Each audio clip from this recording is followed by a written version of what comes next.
Simple question, my friend. Do the people in your life at present make you more or less? Do they feed into your delusions?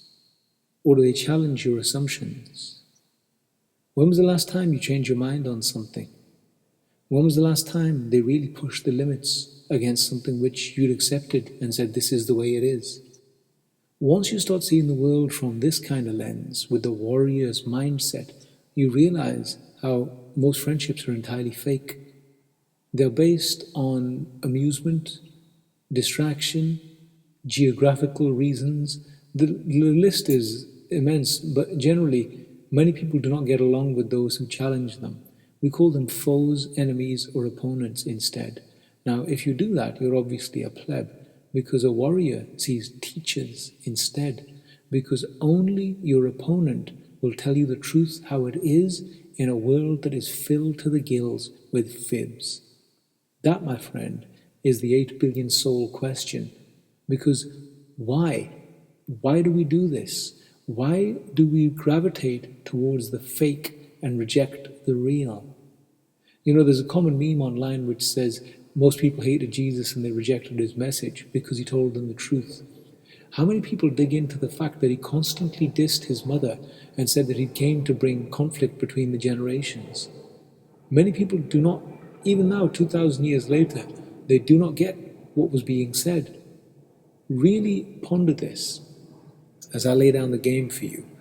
You came into this realm and you were naked and vulnerable. You needed somebody to guide you and protect you.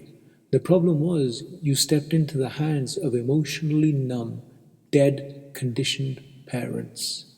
You were a living aspect of resonance, a state that I've termed inner sense, and they had access to you 24/7.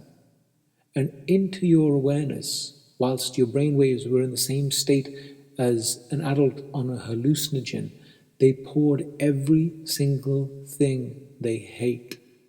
Do you know what the word a child hears the most when they're developing?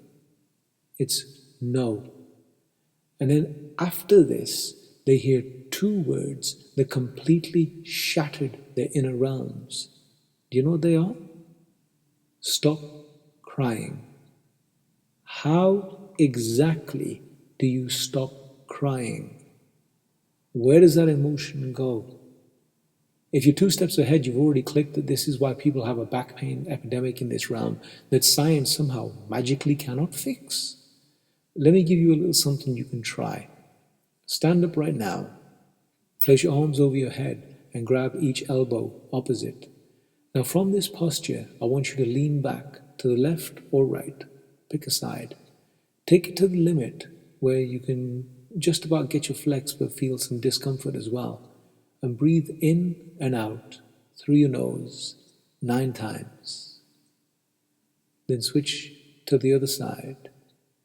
See how you feel. What you have just met, my friend, is what I've termed the pain body. Now, the discoverer of this was struck from the record. No history book writes about him, even though he was a contemporary of Freud and Jung. His name was Wilhelm Reich, and he linked fascia and fascism. It's not that hard to spot once somebody else has already done the knowledge, and his wisdom I linked in an article which you can read below if you wish.